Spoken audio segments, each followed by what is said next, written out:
కర్నూలు జిల్లా నంద్యాల జిల్లా బేంచెల్ల మండలం బుగ్గానపల్లిలో ఉంటున్న దుద్దేర లింగం, కర్నూలు అరుంధతి నగర్కు చెందిన గైకవాడ మహబూబ్ బాషా అలియాస్ పచ్చబొట్ల మహేష్ను కర్నూలు 3వ పట్టణ పోలీసులు అరెస్ట్ చేశారు.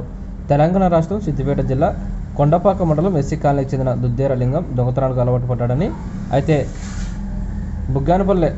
బుగ్గానపల్లికి మకాం మార్చాడని తెలిపారు. అయితే కర్నూలుకు బస్సులో వచ్చి చోరీలకు పాల్పడి తిరిగి బుగ్గానపల్లికి వెళ్ళిపోయేవాడని, చిల్లర దొంగతనాలు చేసే మహేష్ ఇతనికి పరిచయమైనట్టు తెలియజేశారు. అయితే ఇద్దరు కలిసి ఏడాది ఫిబ్రవరి 26న గాయత్రి ఎస్టేట్లో మౌసినిరాజుకు చెందిన మందుల దుకాణంలో 1.8 లక్షల నగదు, ఈ ఏడాది మార్చి 20న నంద్యాల చెక్పోస్ట్ సమీపంలో బృందావన్ నగర్కు చెందిన పింజరి అక్రమ్ ఇంట్లో లక్ష విలువ చేసే బంగారు ఆభరణాలు దొంగిలించినట్టు తెలిపారు. అయితే వీరిపై నిఘా ఉంచిన పోలీసులు వారిని పట్టుకొని 1.8 లక్షల నగదు, లక్ష విలువ చేసే బంగారు ఆభరణాలు స్వాధీనం చేసుకుని వారిపై కేసు నమోదు చేసి remand తరలిస్తున్నట్టు Kurnool 3 town CI Tabrez తెలియజేశారు.